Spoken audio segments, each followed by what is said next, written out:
Hi, I'm Kumara Ward, and my colleagues and I are going to talk to you today about the ways in which the arts can make a unique contribution to urban environmental education and the way in which they can deepen urban environmental education in school and community contexts. And the first person to speak to you is Hilary. Thanks, Kumara. My name is Hilary Inwood, and I teach at the University of Toronto. My research area is, in fact, how environmental education comes together with art education. There's no doubt that art and design have a long history of helping those who live in cities to take note of and better understand and appreciate the natural and built environments in which they live, through architecture, the design of green spaces, and public artworks, for example. For some, urban art and design has helped to beautify the environments in which they live. And for others, it's helped deepen their appreciation and understanding of the symbolism and the meaning inherent in the places and spaces of their city. This has expanded in recent years as artists and designers have begun to utilize urban environments to help bring about positive social and environmental change. Environmental murals, nature-based installations, digital projections, and community gardens have all been added to the lexicon of urban environmental art making, capturing citizens' attention and raising awareness about concepts like biodiversity, climate change, conservation, and sustainability as they become part of their daily lives. These artworks provide opportunities for urban environmental educators to take learning out of the classroom and into the streets, quite literally, as part of walking tours, arts festivals, nature exhibits, and community arts events. This can be a terrific way to engage urbanites who might prefer a stroll through art galleries to a walk in the park by starting with activities that they might be more comfortable with. Classroom teachers can do the same by introducing their students to environmental art making, acts like knit bombing or art gardening shown in these photographs, which is a way to engage students of all ages in age-appropriate environmental activism.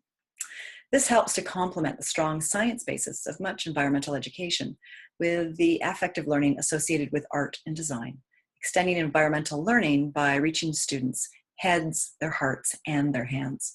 There's no doubt in my own mind that urban environmental education is made stronger by the presence of the arts. Joe? Thanks, Hilary. Hi, I'm Joe Heimlich. I'm a professor emeritus with The Ohio State University, and I'm the co-director for the Center for Research and Evaluation at COSI, a large science center in Central Ohio. We know it's important to have people connect with their environment locally at whatever scale is most meaningful to them.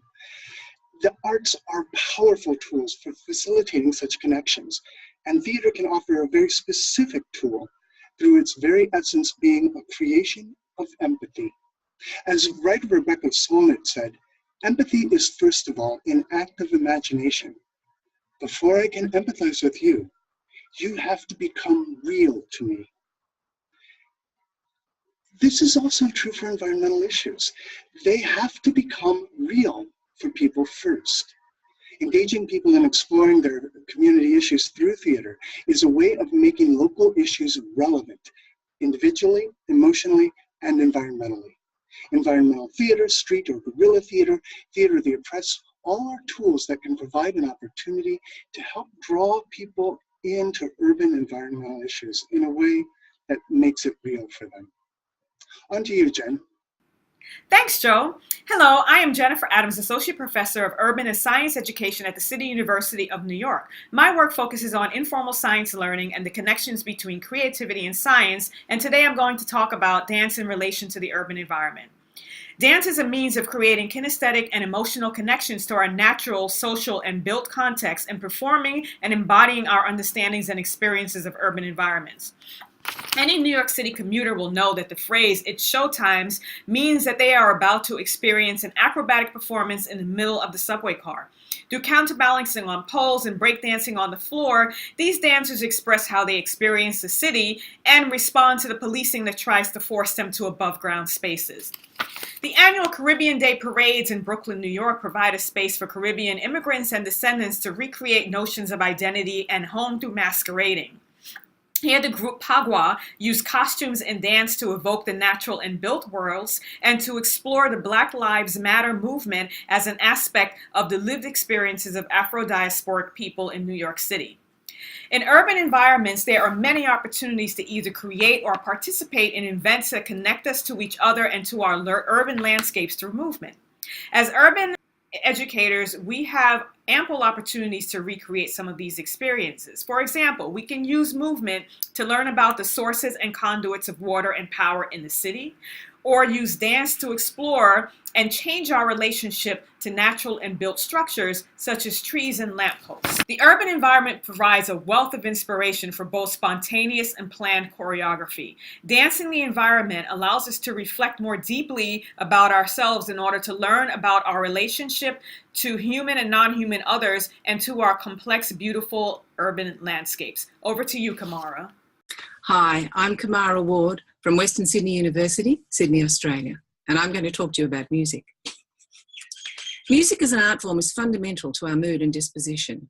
In the built and natural environments, music taps into our body rhythms, contributing to a regulated and harmonious aural landscape that surrounds us. The sounds of the aural landscape have rhythm and melody, and we know from our own experience that these can be appealing sounds, or they can be incompatible or grating. When we create sounds using influences from our environment, we understand it on an embodied and affective level. The children in this image are recreating sounds that they've experienced during an excursion to Taronga Zoo in Sydney. There are a whole range of sounds they're playing with, reflected through the many instruments that they're using. When we reflect on our environments through music and song, we can engender a learning that is deepened through the mnemonic qualities of beat, rhythm and melody. With associated song lyrics, there are also the sound qualities of rhyme, alliteration and phonics. This image shows the Camanchaca in northwest Chile in a town called Antofagasta. Here, the cold Humboldt Current coming off the North Pacific Ocean creates a fog that hangs over the town on the edge of the Atacama Desert, teasing the inhabitants with a potential rain that never or rarely comes.